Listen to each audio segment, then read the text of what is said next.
এমন গৌর হরির মতো এমন দয়ার ভগবান আর কার কাছে যাবেন, আর কাকে পাবেন? নিজে শিক্ষা দিচ্ছেন, জীব তোমরা আমায় দেখে শেখো। আমি সকালবেলা যখন হরিনাম প্রচারে গিয়েছি, মায়ের চরণে প্রণাম করে মায়ের চরণধূলি মাথায় নিয়ে আমি হরিনাম প্রচারে গেছি। সারাদিনের পরে যখন ফিরে এলাম, আবার মায়ের চরণে প্রণাম করে মায়ের চরণধূলি মাথায় নিয়ে মাকে জানালাম, মা এই দেখো আমি ফিরে এসেছি, সারাদিনের কর্ম সম্পাদন করে আমি তোমার গৌর হরি তোমার কোলে ফিরে এসেছি, তোমার নিমাই তুমি কোলে নাও। হে ভক্তমণ্ডলী, ভক্তিমতী মা, এটি আমার গৌর হরির একারে লীলা নয়, এটি আমাদের জীবনের সবার লীলা। আমরা দিনের কাজ শুরু করব, কর্মক্ষেত্রে যখন যাব, যাওয়ার সময় বাবা মাকে একটু জানিয়ে যাব, মা আমি আসলাম, সম্ভব হলে একটু মায়ের চরণধূলি মাথায় নিয়ে বেরোলাম। বাবাকেও তাই। আবার যখন সারাদিনের কর্ম শেষ করে বাড়িতে ফিরব, তখন বাড়িতে এসে মাকে জানাই, মা আমি এসেছি, বাবা আমি ফিরে এসেছি। বাবা মা নিশ্চিন্ত হলো। সন্তান যখন বাড়ির বাইরে বেরোয় জানেন মা, সন্তান যখন বাড়ির বাইরে বেরোয়, যে পথ দিয়ে সন্তান যায় মায়ের চোখটা ওই পথেই লেগে থাকে, কখন আমার সন্তান আবার এই পথ দিয়ে বাড়ি আসবে। একটা কথা বলি, জীবনে কখনো মায়ের কথার উপরে উঁচু গলায় কথা বলতে নেই। শাস্ত্রে বলছে যে মা তোমাকে কথা বলতে শিখিয়েছে, তুমি সন্তান হয়ে পারো না যে মায়ের গলায় বা মায়ের কথার উপরে উঁচু গলা করে, মায়ের গলার উপরে উঁচু গলা দিয়ে তুমি কথা বলবে, এটা করতে নাই। যে বাবা তোমাকে হাত ধরে হাঁটা শিখিয়েছে, যখন তুমি হাঁটতে শিখবে, যখন বাবা বৃদ্ধ হবে, তখন বাবার হাতটা তুমি ছেড়ে দিও না, তাহলে তোমার অমঙ্গল হবে। সব সন্তান বাবার হাত ধরে হাঁটতে শেখে, কিন্তু অত্যন্ত লজ্জার বিষয় হলো এটা, শেষ দিনে সন্তানের হাত ধরে বাবা একটু দাঁড়াবে, সেই সৌভাগ্য অনেক বাবার ভাগ্যে হয় না। সন্তান হাত ছেড়ে দেয়। আরে একজন সন্তানকে মানুষ করবার জন্য একজন বাবা মায়ের কত শুভ কামনা, কত চিন্তা ভাবনা থাকে। সন্তান বড় হয়ে সব ভুলে যায়। এক বাবা ছেলেকে বলছে, ভালো চোখে দেখতে পায় না তো, খোকা রাস্তা দিয়ে কে যাই? ছেলে ঝাঁকুনি মাকুনি করে বলছে, যে যাই যাক, তোমার কি দরকার, তুমি বসে থাকো। বাবা চুপ করে গেছে। কিছুক্ষণ পরে এই দিক থেকে আবার কে চলে গেল, আবছা, চোখে ভালো দেখতে পায় না, আবছা দেখে। খোকা রাস্তা দিয়ে কে গেল? যত বয়স হচ্ছে দিন দিন মতিভ্রম হচ্ছে, যে যাই যাক, তোমার কি, তুমি যেখানে বসে আছো বসে থাকো। কয়েকবার যখন এমনি করে ঝাঁকুনি দিয়ে কথা বলেছে, বাবা ছেলেকে ডেকে বলছে, খোকা সেই ঘরটাও আছে,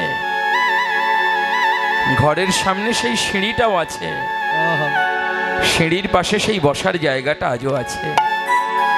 জানিস বাবা, তুই যখন অনেক ছোট ছিলি, তোর মা আমার কোলে দিয়ে গৃহের কাজ করত।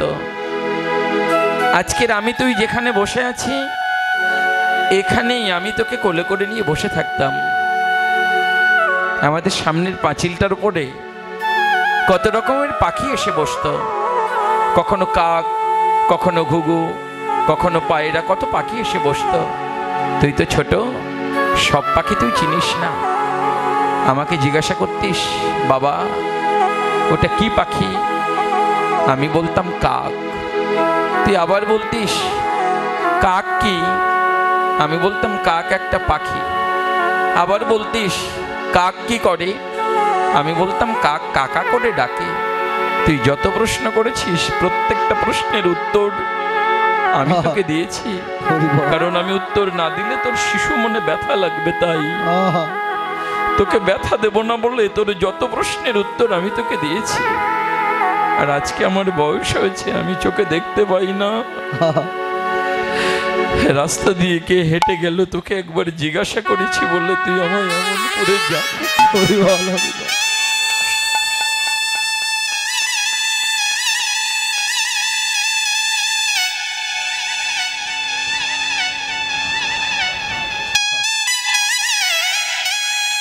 সেদিন তুই ব্যথা পাবি বলে তোর একটাও প্রশ্নের উত্তর আমি ইগনোর করিনি, তোর প্রশ্নের উত্তর দিয়েছি। আজকের আমার দুর্বল দিনে আমায় এমন করে আঘাত দিয়ে কথা বললি বাবা। একটা কথা বলে যাই, আমি আঘাত পাই, তুই যেন আঘাত পাস না। আমি বাবা হয়ে শেষ সময় যে আঘাত নিয়ে গেলাম, আমার ছোট্ট খোকাটা যেন শেষ দিনে এই আঘাত নিয়ে না যেত।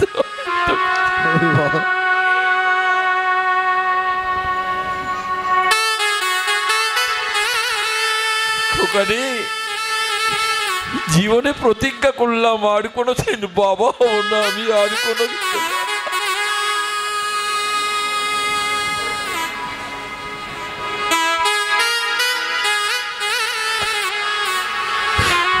বাবা হলে বড় আঘাত বইতে হয়।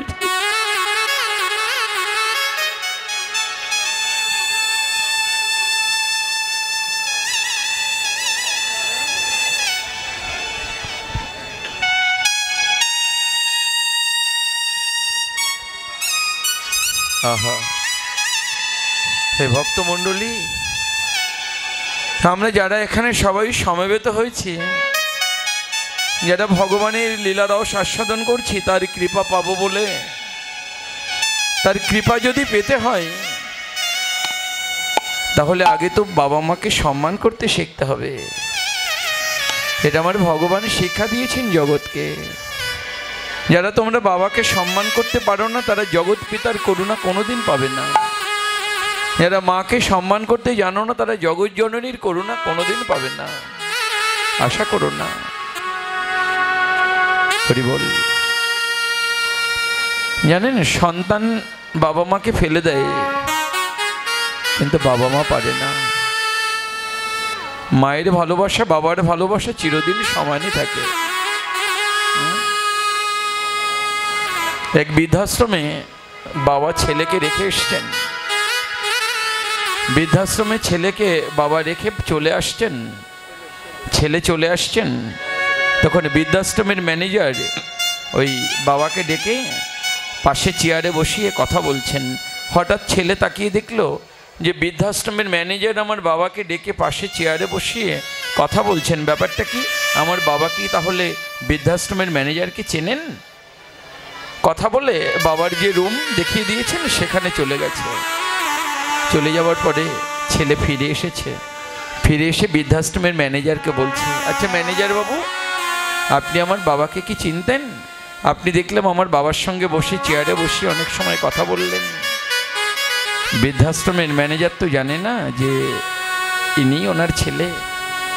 বলে, জানেন স্যার, আজ থেকে 30 বছর আগে এই ভদ্রলোক আমাদেরই বৃদ্ধাশ্রম থেকে একটি ছোট্ট বাচ্চাকে দত্তক নিয়েছিল, একটি অনাথ শিশুকে। তাকে বুকে তুলে নিয়ে তার জীবনটাকে সাজিয়ে দিয়েছিল হাসিতে, আলোয় ভরিয়ে দিয়েছিল তার জীবন। কিন্তু ভাগ্যের কি নিষ্ঠুর পরিহাস, শেষ দিনে যিনি অন্যের জীবন সুখীতে ভরিয়ে দিল, আনন্দে ভরিয়ে দিল, আলোয় ভরিয়ে দিল, তার জীবনটা শেষ দিনে অন্ধকার জগতে সেই থাকতে হলো, সেই বৃদ্ধাশ্রমে। এখন ছেলে বুঝতে পেরেছে যে বাবা, আজ থেকে 30 বছর আগে তুমি আমাকে বৃদ্ধাশ্রম থেকে দত্তক নিয়েছো। যে জীবনের সর্বস্ব আমাকে বিলিয়ে দিল, আমার জীবনটা আলোয় ভরিয়ে দিল, আমি আজ সেই বাবাকে বৃদ্ধাশ্রমে রেখে গেলাম। ম্যানেজার সাহেব, আমার বাবা কোন ঘরে আছে? বলি 13 নম্বর ঘরে। ছেলে ছুটে গেছে 13 নম্বর ঘরে, দরজায় ধাক্কা দিয়ে রাখছে, বাবা কিরে খোকা, ফিরে এলি কেন?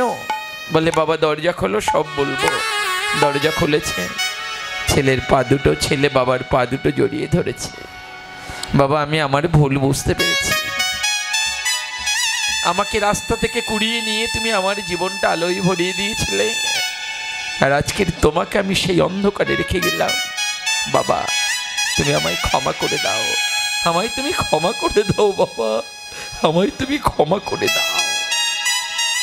ভক্তমণ্ডলী, বাবা মায়ের ভালোবাসা তো চিরদিন অক্ষুণ্ণ থাকে, কোনোদিনও নষ্ট হয় না। আমার গৌরহরি জগৎকে শেখাচ্ছেন কেমন করে বাবাকে মাকে সম্মান করতে হয়। মাগো আমি ফিরে এসেছি, দেখো আমায় তুমি কোলে করে নাও। মা সচী মা আমার মঙ্গল প্রদীপের আলো নিয়ে ভালো করে গৌরহরিকে দর্শন করছেন। কি দেখলেন যেন?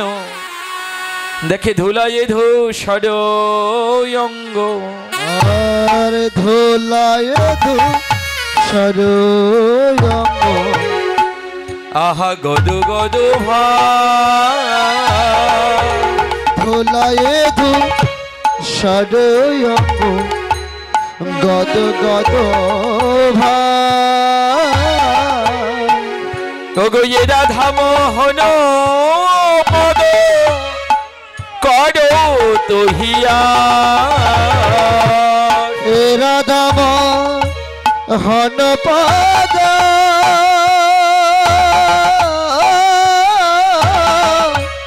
করো তহিয়া।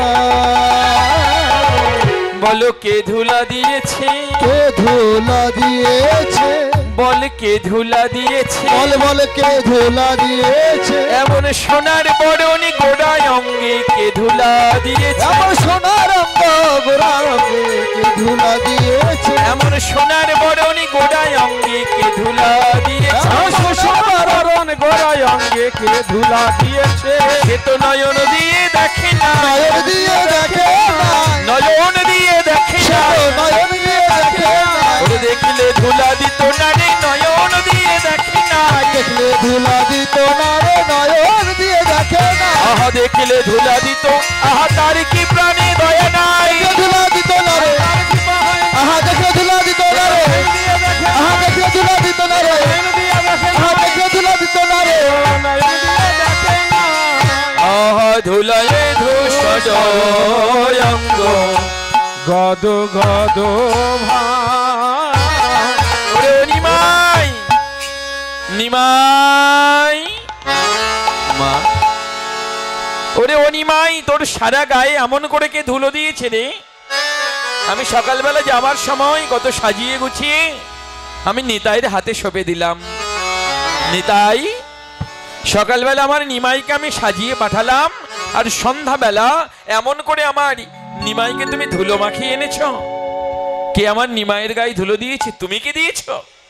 নিতাই বললেন না মা, তুমি বিশ্বাস করো আমি ধুলো দিইনি।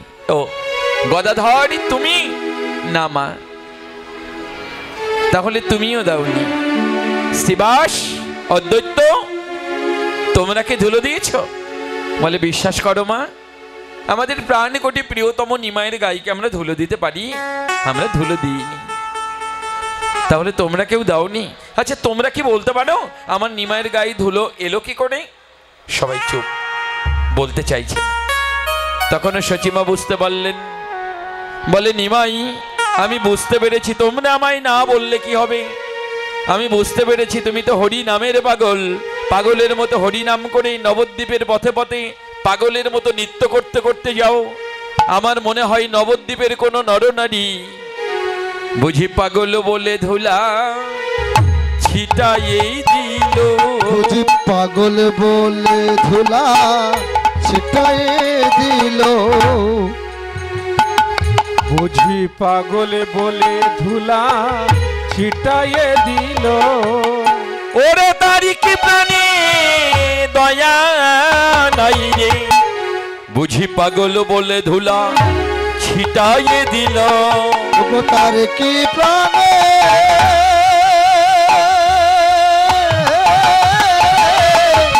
দয়া নাই, পাগল বলে ধুলা ছিটাইয়ে দিল। বুঝি তারি কি প্রাণে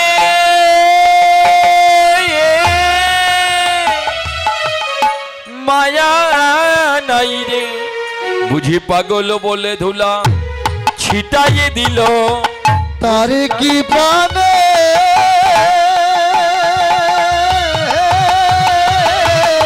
মায়া নাই রে, এমন সোনার অঙ্গে ধুলা দিয়েছে।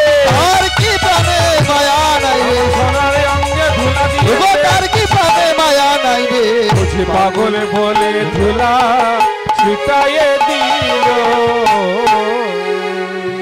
ওমা মা গো, শোনো মা, তুমি রাগ করো না, তুমি কাউকে দোষ দিও না। এই নবদ্বীপের কোনো নরনারী এরা কেউ আমার গায়ে ধুলো দেয়নি। আর তুমি যে বলছো আমার সঙ্গীরা, এরাও কেউ আমায় ধুলো দেয়নি। তাহলে নিমাই তোর গায়ে ধুলো এলো কি করে? বলে মা আমি তোমায় বলবো, বলবো অবশ্যই বলবো।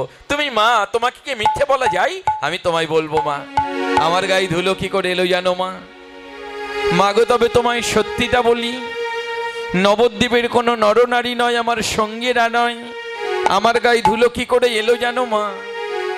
বলে আমি ধুলা মেখেছি, আমি ধুলা মেখেছি, মাগো আমি ধুলা মেখেছি, মাগো আমি ধুলা মেখেছি, আমি গড়াগড়ি দিয়েছি আর আমি ধুলা মেখেছি। আমি গড়াগড়ি দিয়েছি আর আমি ধুলা মেখেছি। আমি গড়া গড়ি দিয়েছি, মাগো নদী আরো পথে পথে, আমি গড়া গড়ি দিয়েছি মা, নদীর পথে আমি পথে, গড়া গড়ি দিয়েছি মা, নদীর পথে আমি গড়া গড়ি দিয়েছি মা, নদীর পথে আমি গড়া গড়ি দিয়েছি মা, গো আমি ধুলা মেখেছি। মাগো আমি ধুলা মেখেছি। নিমাই, ও নিমাই, তুই নদী আর পথে পথে গড়াগড়ি দিয়ে ধুলো মেখেছিস কেন? কেন ধুলো মেখেছিস তুই জানিস না? তোর গায়ে ধুলো দেখলে আমি সইতে পারি না, কেন ধুলো মেখেছিস নিমাই? ও মা, তুমি বিশ্বাস করো, তুমি আমার গায়ে ধুলো দেখছো তো? আমি তো ধুলো মাখিনি, আমি ধুলো মাখিনি মা। বলে আমি যে দেখছি ধুলো, মা তোমার চোখে মনে হচ্ছে ধুলো, আমি কি মেখেছি জানো মা? ধুলা নয় ধুলি নয় গোপী পদরেণু, আহা ধুলা নয় ধুলি নয় গোপী পদরেণু, আহা ধুলা নয় ধুলি নয় গোপী পদরেণু, আহা ধুলা নয় গোপী পদরেণু। এই ধুলো গায়ে মেখেছিল, এই ধুলো গায়ে মেখেছিল কে? হ্যাঁ, বাহ সুন্দর, আমার একজন মা উত্তর দিয়েছেন। এই ধুলো গায়ে মেখেছিল নন্দের বেটা কানু, নন্দের ঘরের কানু। এই ধুলো গায়ে মেখেছিল নন্দের ঘরে কানু, এই ধুলা গায়ে মেখেছিল নন্দের ঘরের কানু। আহা ধুলো মেখেই গৌর হলো, ধুলো মেখে গৌর হলো, ধুলো মেখেই গৌর হলো, ধুলো মেখে গৌর হলো, নন্দ নন্দন শ্রী গোবিন্দ ধুলো মেখেই গৌর হলো। শ্রী গোবিন্দ ধুলা মেখে গৌর হলো। আহারে, যদি ভক্ত হতে হয়, ভগবানত্ব ভুলে ভক্ত ভাব অঙ্গীকার করতে হয়, তাহলে দরকার ভক্তের চরণ ধুলি, যেটা ভগবানের জন্য ব্যতিক্রম নয়। ভগবান ভক্ত হয়েছেন এই রাধারানীর চরণ ধুলি মাথায় মেখে গায়ে মেখে, তবে ভক্ত হয়েছেন। মাগো, আমি নবদ্বীপবাসীর চরণ ধুলি গায়ে মেখেছি কেন জানো মা? কৃষ্ণ ভক্তি পাবো বলে। মাকে শিক্ষা দিলেন, মা গো যদি কৃষ্ণ ভক্তি পেতে হয় তবে তোমায় জানিয়ে দিই মা, ভক্তির চরণ ধুলি অঙ্গে মাখো। ভক্তির চরণ নিতাই গৌর হরি বল, হরি বল। অঙ্গে মাখো চরণ ধুলি অঙ্গে মাখো, ভক্তির চরণ ধুলি অঙ্গে মাখো, চরণ ধুলি অঙ্গে মাখো, আমার গৌরী হরি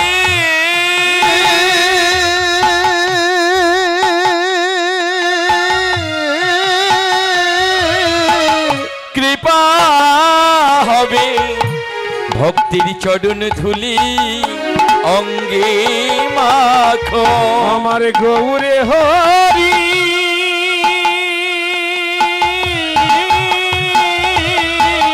কৃপা হবে ভক্তের চরণ ধুলি অঙ্গে মাখো আমার গৌর হরি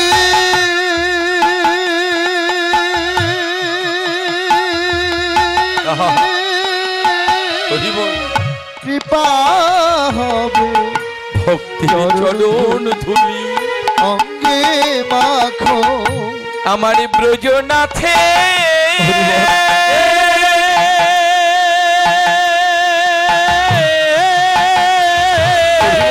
কৃপা হবে ভক্তের চরণ ধুলি অঙ্গে মাখো আমার ব্রজনাথে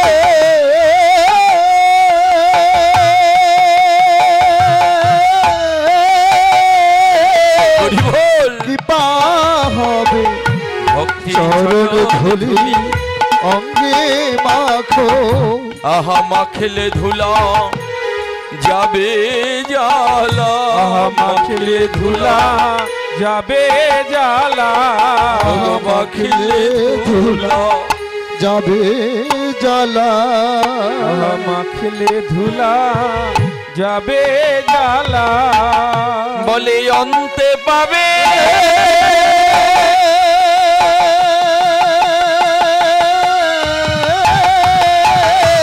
আমার নন্দ লালা মাখিলে ধুলা যাবে জালা ওই নয়নকে পাবে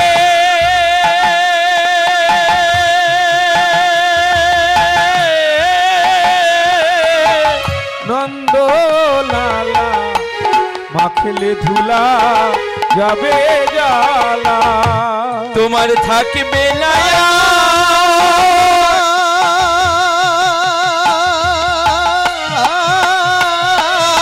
এই ভবের জ্বালা মাখলে ভক্তির চরণ ধুলার ভবের জ্বালা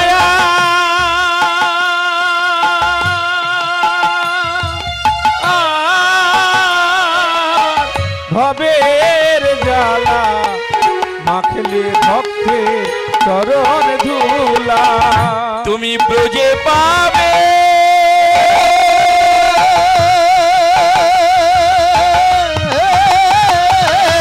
আমার নন্দ লালা তোমার থাকিবে নায়ার ভবের জ্বালা তুমি ব্রজে পাবে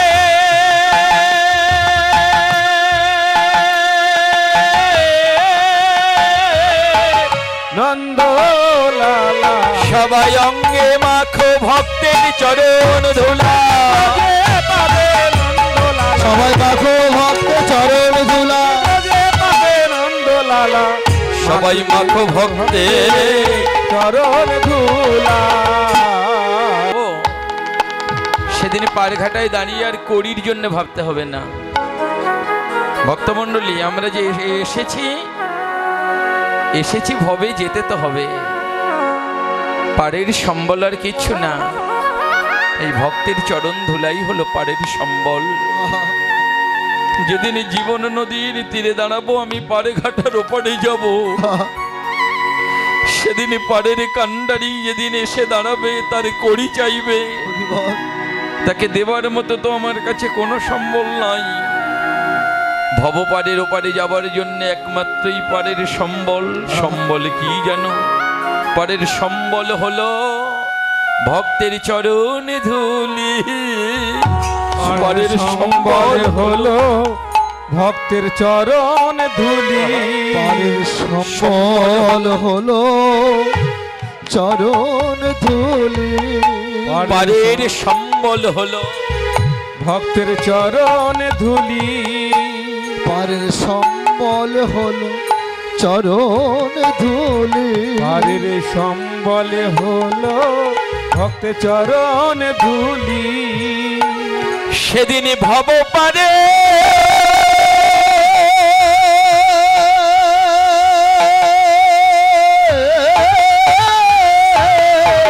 পারে ভয় রবে না, পারের সম্বল ভক্তের চরণ ধুলি। সেদিন ভব পারে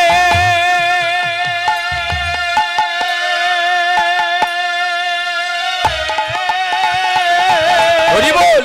ভয় রবে না, ভক্তের চরণ ধুলি মাথায় নিলে, ভব পারে রে ভয় রবে না, ভক্তের চরণ ধুলি মাথায় নিলে, সেদিন ভব পারে রে ভয় রবে না। আরে সম্বলে হলো ভক্তের চরণ ধুলি। যদি ভক্তের চরণ ধুলি মাথায় থাকে, যেদিন ভব সমুদ্রের তীরে দাঁড়াবো, যেদিন ভবের পাড়ের ওপারে যেতে হবে, সেদিন আর পাড়ের নাবিক আমার কাছে কড়ি চাইবে না। কেন চাইবে না জানেন? অবশ্যই তার চরণ তরিতে আমাকে পার করে দেবে। কেন? পাড়ের নাবিক জানে ভক্ত দাঁড়িয়েছেন, পাড়ের সম্বল পাড়ের কড়ি ভক্তের চরণ ধুলি মাথায় তুলে নিয়ে ভব পাড়ে দাঁড়িয়েছে। হরি বল। অথবা একে পার করে আমার দিতেই হবে। পাড়ের নাবিক যেদিন পাড়ের কান্ডারি, সেদিন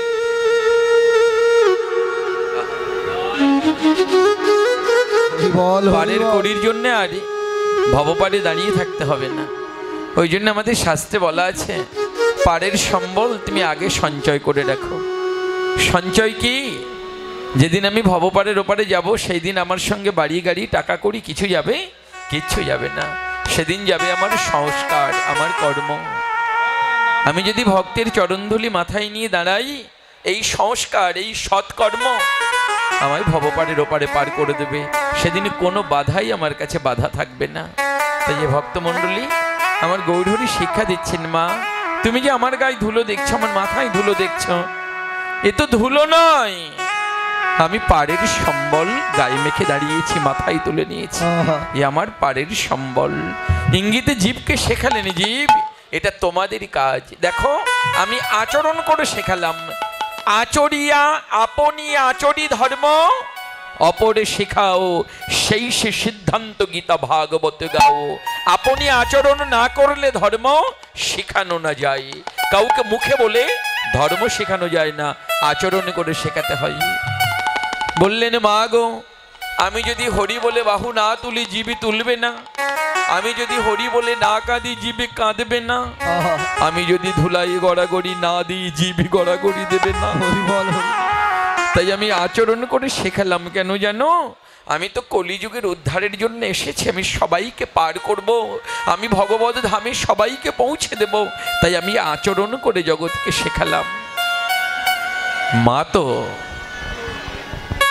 মায়ের কাছে আপনি কোনো পাণ্ডিত্য দিয়ে, কোনো বিদ্যা দিয়ে, কোনো বুদ্ধি দিয়ে, কোনো যুক্তি দিয়ে মাকে বোঝাতে পারবেন না। মা সমস্ত যুক্তি তর্ক জ্ঞান বিজ্ঞান পাণ্ডিত্যের উপরে মা। মায়ের কাছে কোনো জ্ঞান বিজ্ঞান যুক্তি তর্ক কিচ্ছু চলবে না। মা যেটা ভালো বুঝবেন সেটাই ভালো বোঝা। মা জানে তার সন্তান তার গায়ে ধুলো লাগলে মায়ের কষ্ট হয়। সন্তানের গায়ে ধুলো লাগলে মা কত দামি কাপড় পরে আছে এটা মা ভাবে না। সন্তানের গায়ে ধুলো দেখলে মা ওই দামি কাপড়ের আঁচল দিয়ে আগে সন্তানকে ভালো করে মুছে দেয়। কেউ যদি জিজ্ঞাসা করে, মা তোমার অত দামি কাপড়ের আঁচলটা নোংরা হলো, কাদামাটি লেগে গেল, তুমি তোমার ওই ছেলের গায়ে ধুলো মুছে দিলে? মা এক কথায় উত্তর দেয়, আমার কাপড় হচ্ছে আমার সন্তান আমার কাছে অনেক দামি। মা হলো জ্ঞান বিজ্ঞানী যুক্তি তর্কের অনেক পরে। আপনার জ্ঞান বিজ্ঞান যুক্তি তর্ক সব ধুলোই মিশে যাবে, মায়ের প্রেম মাথায় চড়বে। মা বললো, অনেক বুঝেছো বাবা, তুমি অনেক বুঝেছো, তুমি পণ্ডিতের ছেলে, তোমার বাবা বড় পণ্ডিত, আমাকে মূর্খ মনে করো না, আমার বাবাও বড় পণ্ডিত, আমিও পণ্ডিতের মেয়ে, তুমি আমায় পাণ্ডিত্য দিয়ে বোঝাতে পারবে না। তুমি একটা জিনিস জানো না, আমি সব সইতে পারি, আমি আমার নিমাইয়ের গায়ে ধুলো দেখতে পারি না। নিমাইয়ের সমস্ত পাণ্ডিত্য ধুলোই মিশে গেল। আমি কাকে বোঝাচ্ছি? আমার গায়ে ধুলো দেখলে যে মায়ের কষ্ট হবে এটা তোমার বোঝা উচিত ছিল। আমি ভুল করেছি, আমার গায়ে ধুলো মায়ের সহ্য হবে না এটা আমার বোঝা উচিত ছিল। মায়ের কাছে আসার আগে আমাকে ধুলো ময়লা পরিষ্কার করে আসা উচিত ছিল, তাহলে মা শান্তি পেত, মাকে কষ্ট পেত না। আমি মাকে কষ্ট দিয়েছি। লক্ষ্য করুন, ভগবানের জগৎ উদ্ধার করতে গিয়েও মায়ের কাছে ব্যর্থ। নিজে স্বীকার করলেন, আমি জগৎকে শিক্ষা দিতে গিয়ে আমার মায়ের কাছে আমি ব্যর্থ হলাম। কেন? আমি জগৎকে শিক্ষা দিলাম গায়ে ধুলো মাখতে হয়, কিন্তু এটা আমার মাথায় কাজ করা উচিত ছিল, আমার বোঝা উচিত ছিল যে আমার গায়ে ধুলো দেখলে আমার মায়ের কষ্ট হয়। তাই মায়ের কাছে আসার আগে আমার একটু পরিষ্কার করে আসা উচিত ছিল, ধুলো ঝেড়ে। মাকে জড়িয়ে ধরেছেন বুকে, মা আজকের আমায় ক্ষমা করে দাও, এরকমটা আর কোনোদিন হবে না। প্রাণকোটি প্রিয়তম তো বুকে জড়িয়ে নিয়ে মা কাপড়ের আঁচলটা দিয়ে মাথা থেকে পা পর্যন্ত ধুলো ঝেড়ে ঝেড়ে নিচের দিকে নামাচ্ছে। তা যখন ওই ধুলো ঝেড়ে ঝেড়ে মা নামাচ্ছে, হাঁটুর নিচে নেমে গেছে। এত সুন্দর মিষ্টি পদাবলী যিনি আমাদের উপহার দিয়েছেন, যে বৈষ্ণব পরম বৈষ্ণব তত্ত্বদর্শনী রাধামোহন দাস ঠাকুর মহাশয়, উনি মানুষে লীলা দেখছেন যে মা ওই ধুলো ঝাড়তে ঝাড়তে পায়ের কাছে নেমেছে, এবার ধুলো ঝেড়ে ফেলে দেবে।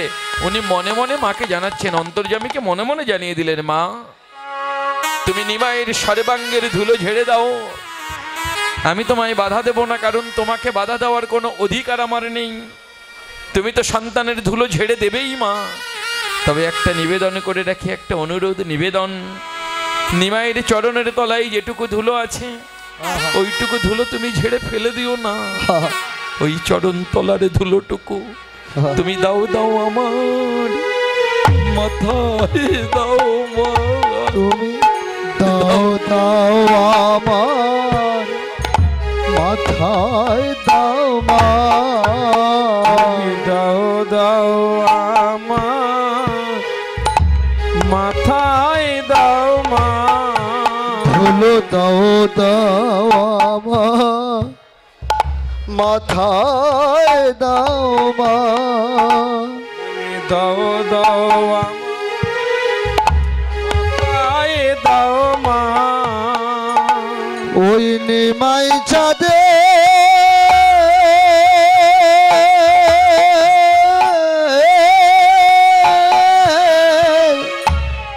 চরণ তলে দাও দাও আমার মাথায় দাও মা। আমি বড় আশা করে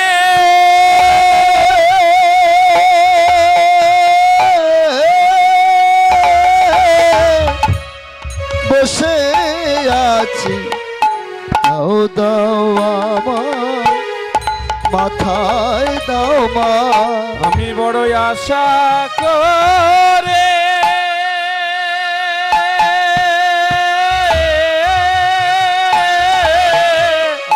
বসে আছি, আমায় যেন ধুলাই বঞ্চিত করো না মা। আমি আশা করে বসে আছি, ধুলায় বঞ্চিত করো না। আমি আশা করে বসে আছি, তুমি দাও দাও আমার মাথায় দাও মা। মা গো, তুমি নিমাইয়ের সর্বাঙ্গের ধুলো ঝেড়ে দাও, আমি তোমায় বাধা দেব না, কিন্তু নিমাইয়ের চরণ তলে যেটুকু ধুলো ওইটুকু তুমি ঝেড়ে দিও না, আমার মাথায় দাও। সোনার পায়ের সোনার ধুলো মেখে এ জন্মে না হলেও জন্ম জন্মান্তরে ওই ধুলোর কৃপা হলে আমি বদনে ভরে হা গোবিন্দ প্রাণে গোবিন্দ বলে কাঁদতে পারবো, আমার মাথায় দাও। দুলাই ধূসর জঙ্গ গদ গদ ভাস, এ রাধা মোহন পদ কর তো হিয়াস। আজ আমরা নবদ্বীপ বিহারী অপার করুণাময় গৌর হরির অপার করুণার লীলা আস্বাদন করলাম। এবার আমরা ব্রজবিহারীর লীলা আস্বাদন করব। শ্রীধাম বৃন্দাবন, সবাই আমরা চলুন মানসে শ্রীধাম বৃন্দাবনে যাই।